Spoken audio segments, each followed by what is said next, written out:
Hello everyone, it's me, Mr. Gowlett. Hope you're all doing well. Today we are joined by a special guest called Rio, and he is going to help us with our reading. So, let's begin. One by one, the men began to change. Their faces grew whiskery, their noses flat. They dropped the bowls, for their hands were changing into bony hoofs. One by one they rolled out their chairs, because pigs cannot easily sit up on the table. Pigs! Circle the Enchantress had turned them into pigs. Now she drove them over to the back door and into her stides, where many other pigs squealed miserably. Outside, Odyesseus searched among the flowers at his feet. He stooped down to pick one up by He stooped down to pick up one particular tiny white flower, put it into his mouth, then went boldly up to the house.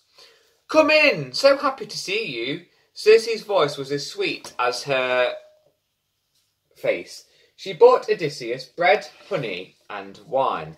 He ate the bread and honey and drank the wine. Then Circe came and stood behind him and rapped him with her golden wand.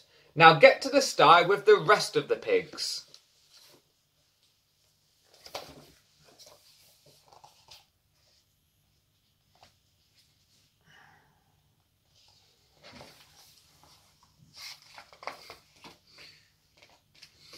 "Did you know," said Odyesseus, calmly taking a tangle of petals out of his mouth, "that this flower is proof against magic potions?"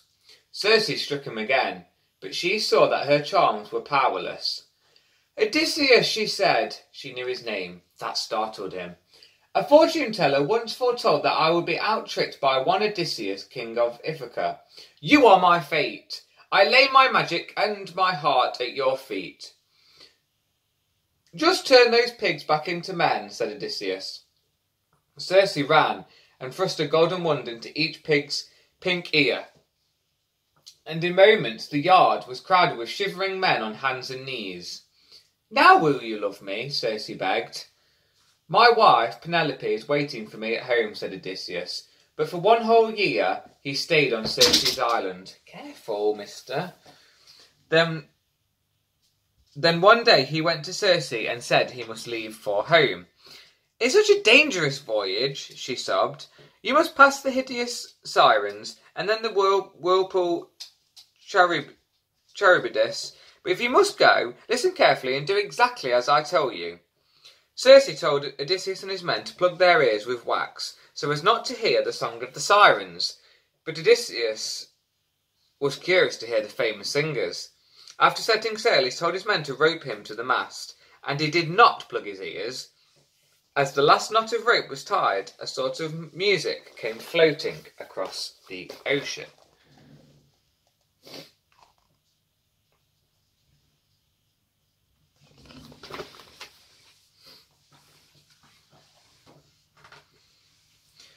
"Circe lied. These sirens aren't hideous at all," thought Odysseus when an island came into view.